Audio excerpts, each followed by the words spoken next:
Doctor Manmohan Singh परी जड़े ज्ञानी शांत शिष्ट स्वच्छ व्यक्ति भारत में जन्म बा विरल। सी देश को अर्थनैतिक क्षेत्र में अग्रगति करने नुआ दिग्दर्शन देइचंती।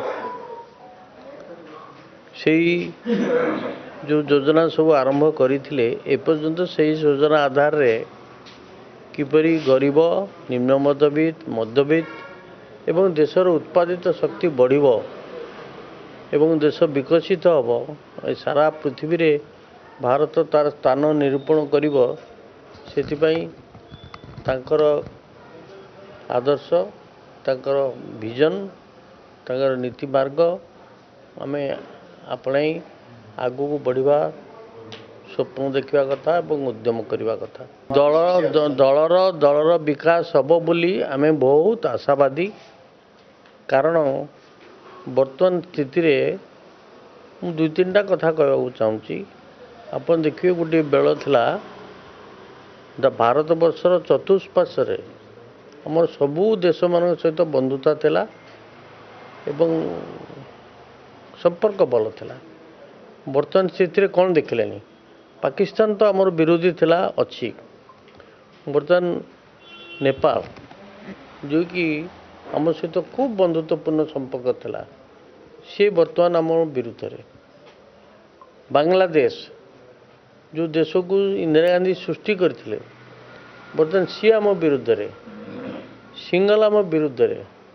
बर्मा आम विरुद्ध रे केबे भी नथिला सपक्षे नथिला।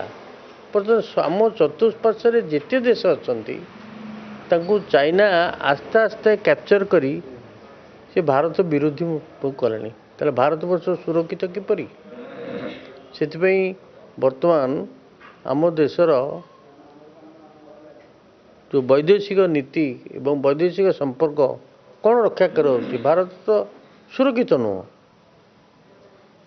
भाषणबाजी बहुत चली किंतु ये देशर 80 कोटी लोक दी ओली खाइबा पाती नहीं गोटे ओली खाइबा पाती कि दी ओली खाइबा पाती।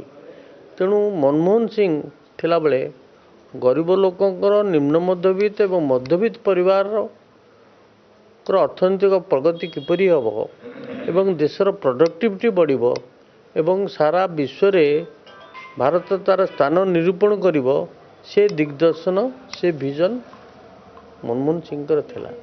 आज से अनुसार कार्य होनी गोटे बता राजनीतिटा हेलानी व्यवसायीकरण राजनेतार अभाव हेलानी से आदर्श राजनेतार अभाव आज देश में प्रत्येक दल में।